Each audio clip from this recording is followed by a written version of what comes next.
मैं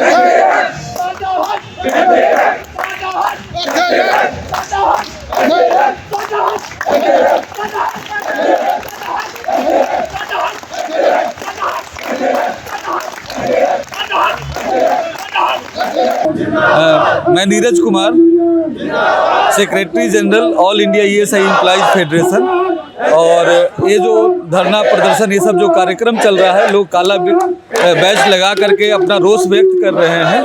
अभी ESIC management ने एक ट्रांसफ़र पॉलिसी बनाया है जिसमें कि 70% से ज़्यादा लोग ट्रांसफ़र के जद में आए हुए हैं, जबकि यहाँ पे सीबीसी का जो इंस्ट्रक्शन है जिसमें कि 3 साल 5 साल में जो ट्रांसफ़र होना चाहिए वो ट्रांसफ़र होते रह रहा है। लेकिन पॉलिसी ऐसा बनाया गया है जिसके कारण लोगों को कम से कम 500 किलोमीटर दूर का ट्रांसफ़र होने का स्थिति बना हुआ है, जबकि लोगों का रिक्वेस्ट भी ऐसा नहीं है। लोगों का रिक्वेस्ट जो है अपने आसपास जो उनका घर है उसके आसपास में ही रहने का है, और लगभग वहाँ पे सभी जगह पे जगह भी मौजूद है।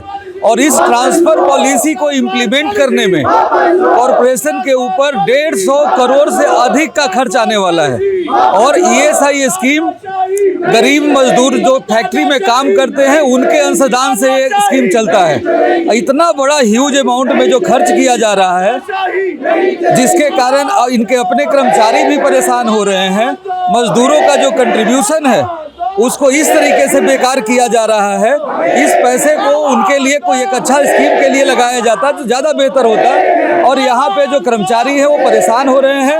इसको लेकर के पूरे भारत में जहाँ जहाँ भी ईएसआई का संस्थान है, जैसे रीजनल ऑफिस, सब regional office, hospital, medical college, जो मेडिकल का डायरेक्टरेट है, ब्रांच ऑफिस, डीसीबीओ, डिस्पेंसरी, सभी जगह पे इसी तरह का प्रदर्शन हो रहा है। तो सर ये जो पॉलिसी आप कह रहे हैं ट्रांसफर की, तो इससे किन कारणों से लागू की जा रही है और इससे क्या जो नुकसान होने वाले हैं कर्मचारी? जी, इसमें देखिए ट्रांसफर पॉलिसी जो है इससे पहले 2021 में बना, ठीक है। अपने आप ही ये लोग फिर से उसको 2022 में बना लिए, ठीक है। और जो ट्रांसफर पॉलिसी बनाया गया, एक होता है कि ट्रेड यूनियन के अनुसार उसमें जो वहाँ पे यूनियन है, फेडरेशन है, उनकी भी सहमति लेनी होती है, उनका भी ऑब्जेक्शन वगैरह है तो उसको भी समाहित करना पड़ता है। अब ये जो ट्रांसफर पॉलिसी जिन लोगों ने बताया उनको एक एडमिनिस्ट्रेशन का जरा सा भी एक्सपीरियंस नहीं था। जो लोग आज तक एक भी ट्रांसफर पॉलिसी नहीं कर पाए, जो एक ट्रांसफर पॉलिसी बनाने के लिए, ट्रांसफर करने के लिए जो एक ऑब्जेक्टिव होता है कि डिपार्टमेंट को कहाँ कहाँ जरूरत है, हम लोग ऐसा है कि हम लोग भी इसके पक्ष में है कि जहाँ डिपार्टमेंट को जरूरत है वहाँ पे पोस्टिंग किया जाए। लेकिन उसके बाद भी लोगों को एक पनिशमेंट के तौर पे ट्रांसफर पॉलिसी करना ये तो ठीक नहीं है। अब तमिलनाडु वाला दिल्ली में आकर के परेशान रहेगा, काम क्या करेगा? दिल्ली वाला जो कर्मचारी है तमिलनाडु या केरल में जाकर के क्या काम करेगा?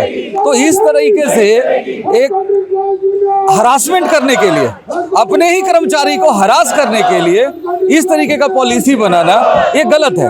कुछ विजिलेंस एंगल भी होता है, ये पहले से लागू है। 3 साल पे 5 साल पे जो ट्रांसफर होता है वो होते रहता है, लेकिन उसके बाद भी इस तरीके का ट्रांसफर पॉलिसी बनाना ये बिल्कुल ही गलत था, जिसको कि कोई भी कर्मचारी जो है इसके लिए सभी लोग विरोध में उतरे हुए हैं। सर आज विरोध कर रहे हैं, इसके बाद आगे आपका क्या रहने वाला है? देखिए मेमोरेंडम देंगे?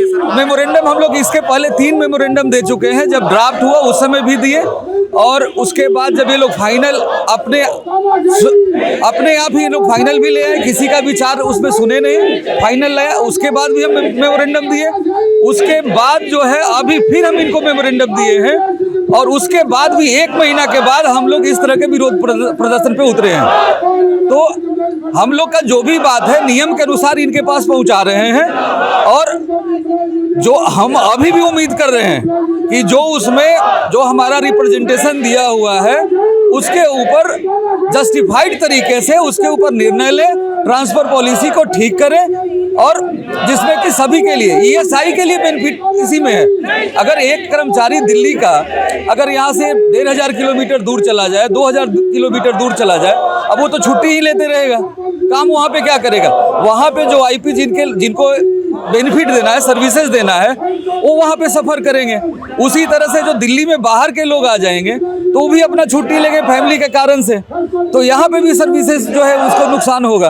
अब ये बेसिक जो चीज़ है मैनेजमेंट को समझ में नहीं आ रहा है। मैनेजमेंट का कहना है कि मंत्री महोदय जो है इस ट्रांसफ़र पॉलिसी के ऊपर उन्होंने दस्तखत कर दिया है, अब मंत्री महोदय को कौन समझाने जाए, इसलिए हम लोग तो इसमें चेंज नहीं कर सकते हैं। आप लोगों ने मंत्री महोदय से बात करने हम लोग मंत्री महोदय को भी ज्ञापन दिए थे, जब फाइनल ट्रांसफर पॉलिसी हुआ था मंत्री महोदय को भी ज्ञापन दिए।